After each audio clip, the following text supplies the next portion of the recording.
Se pudéssemos conhecer nossos heróis como eles realmente são, eles ainda seriam nossos heróis? Ele é só um garoto. Eu achava que ele era incrível quando eu via na internet, mas quando saiu aquela matéria dele no jornal, meu mundo desabou. É caso de corrupção? Como é que a gente definiria esse tipo de denúncia?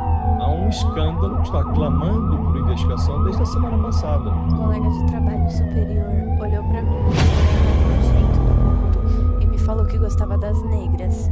Eu jamais me recuarei a dizer verdades que as pessoas tanto sofreram. É isso que eu tenho pra dizer aqui nessa manhã. Nossos heróis não são perfeitos. Então por que precisamos deles? Então por que precisamos deles?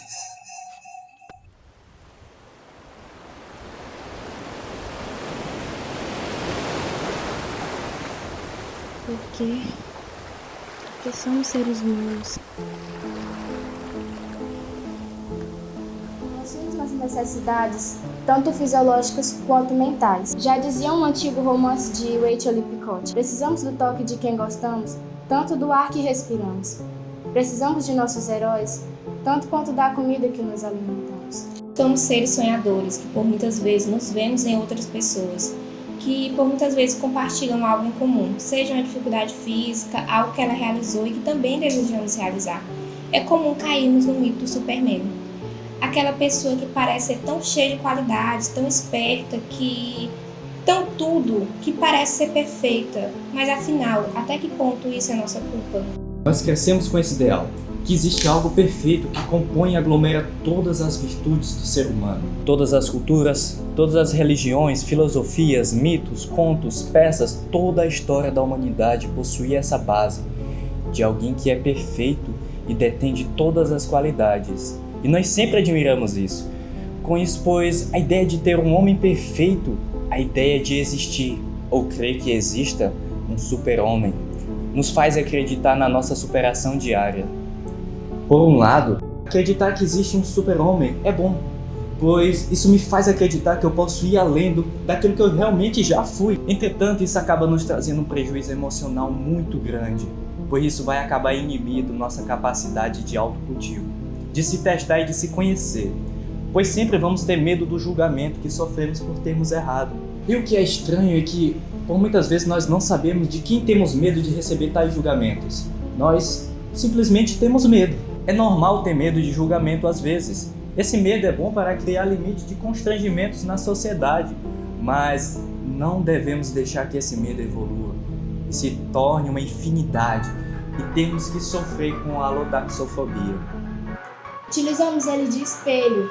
Eles se tornam para nós como fonte de inspiração sem defeitos, que, ao decorrer de nossa jornada, vamos nos moldando neles. Afinal, como consequência, nos parecemos com aquilo que muito olhamos. Narciso foi prova disso. Seu herói era ele mesmo, e sua ruína foi olhar seu herói de perto. Muitas vezes até passamos pano quando o vemos envolvido em algum escândalo ou fofoca. Afinal, nos inspiramos e gostamos dele. Não podemos crer que ele errou como um humano normal. Ele é perfeito. As coisas se tornam mais sérias quando acabam se envolvendo em alguma coisa mais escandalosa. Comumente somos bombardeados com inúmeras pessoas de diversos conteúdos na internet e por conta disso começamos a segui-las. Vamos começar a segui-las como se fossem nossas amigas. Talvez o fato de que, mesmo sabendo que nunca vamos ter um contato real com ela ou que isso seja incrivelmente difícil de acontecer, acabe fortalecendo esse laço de amizade que criamos com ela. Talvez nós vamos começar seguindo elas porque elas compartilham algum conteúdo ou nos entretenham de alguma forma que nos tire do tédio, por exemplo, que talvez ela fale de ciências, talvez ela goste de jogos. Meu herói! Meu herói não usa capa, ele fuma maconha! Ou até mesmo ela tem algum atributo físico, alguma característica que nós também temos. Por conta disso, acabamos nos divertindo com ela, como por exemplo, sei lá, ter a dicção ruim. Ai, meus conselhos tá joando. Nossa, meu joelho tá coçando, mano. Que porra que eu falei, cara? Ai, some a dicção agora, mano. Some a Foi quando eles voltam no tempo e o Tony Stark encontra o pau dele, não. Bourdieu talvez tinha muita razão quando disse: os circuitos de consagração social são tanto quanto mais eficazes quanto a distância do objeto consagrado. Lindo, né? Não entendi nada. Essa é uma das principais reações quando vemos essa frase pela primeira vez. Mas ela explica o fato de termos maior consideração por aquilo que está muito mais distante de nós. O elogio de um primo não seria tão gratificante assim se caso o cantor João o fizesse. Mesmo que ambas pessoas dissessem a mesma coisa, é muito mais gratificante saber que o cantor João lhe disse isso e achou aquilo de você. Isso é muito mais comum do que imaginamos. Várias empresas utilizam desse gatilho mental para valorizar seus produtos. Vamos supor que, por exemplo, eu tenha um Plumbus e eu queira vender esse Plumbus. Se eu, por exemplo, simplesmente anunciasse: compre meu Plumbus, o melhor Plumbus da região, você não vai ter nada igual Plumbus. Eu sempre quis saber como fabricavam Plumbus. Ele ainda assim seria só um Plumbus. Mas, se eu pedisse para que o Neymar fizesse esse mesmo anúncio, falando exatamente as mesmas coisas, ele não seria mais só um mero objeto, um mero Plumbus. Ele seria o Plumbus que o Neymar conhece e utiliza, sei lá o que eu vou decidir para ele dizer no roteiro. E com base nisso, por estar carregando o nome do Neymar tem muito mais valor que meu produto em si. Mas o nome do Neymar, ele acaba valorizando o meu produto. Não é como se seria tipo um uau, que valorização, mas ainda assim é um uau, que valorização.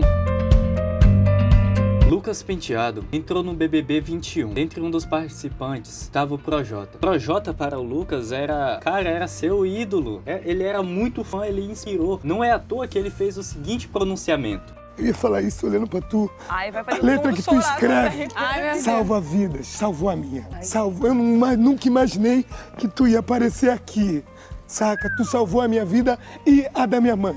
Tá entendendo? Tá entendendo, cachorro?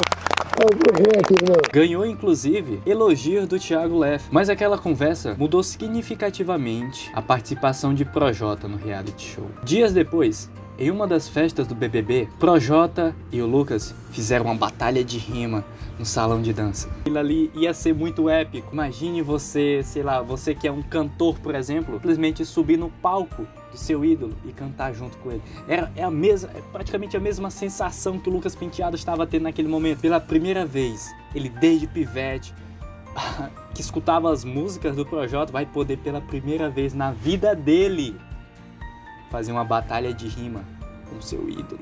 O menino, ele até ficou sem graça, se perdeu um pouco nas palavras, totalmente normal. Ele tava nervoso, cara, era o ídolo dele.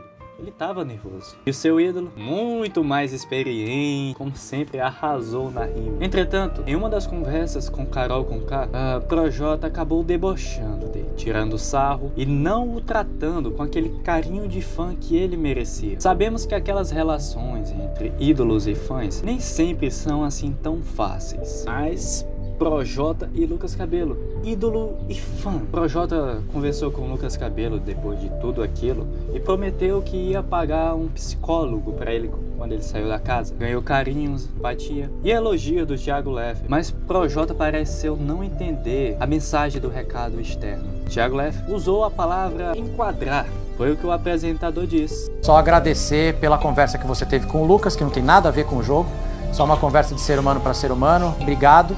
A gente agradece muito o enquadro que você deu nele, que foi super importante para todos nós, e vida que segue, tá bom? E desde então, tudo mudou. Então, eles foram para a batalha de rimas. É desse jeito, aqui na moral, você é só um pivetinho, eu sou tipo Mano Brown. E na sequência, represento de verdade quando é improvisado. Se isso aqui é o paredão, eu te falo chegado. Pode ir embora pra casa, você tá eliminado. Deuses, reis, rainhas, famosos, poderosos e agora influenciadores digitais. Os ídolos sempre fizeram parte da nossa história. É preciso tomar cuidado. Afinal, os ídolos representam a perfeição, o poder, a beleza. E no caso disso ser quebrado, essa admiração ser golpeada de alguma forma, o psicólogo Antônio Campos alerta: isso pode causar sérios problemas no psicológico. O fenômeno dos fãs é mais comum entre adolescentes. Eles estão construindo uma identidade e procurando referências no mundo afora. No caso de Lucas e Projota, ao descobrir o que ocorreu, sem dúvidas haverá uma decepção do fã. Mas é preciso acreditar mais no próprio eu. Entender que ídolos também erram, não são perfeitos. E então é encarar a decepção momentânea. Pode até deixar marcas, mas depois seguir em frente. Afinal, quando essa relação entre ídolo e fã é sadia? Quando ela mantém a subjetividade intacta. A idolatria não pode alterar o eu do fã. Porém, quando isso acontece, já é preocupante. Sobre esse fanatismo exacerbado, a psicologia explica o seguinte: pessoas com baixa autoestima, inseguras e sem confiança podem desenvolver um fanatismo em excesso. Uma necessidade de se apoiar em alguém. Mas quando essa admiração é sadia, aí tudo bem, pois há uma identificação, existe uma empatia, e os neurônios espelhos desenvolvem essa relação fã e ídolo. Há um desejo de ser como aquele ídolo e seguir os seus passos. Os neurônios espelhos são responsáveis pela existência da cultura e da sociedade. Faz com que você se abra para o outro e se identifique com ele. Enfim, a empatia.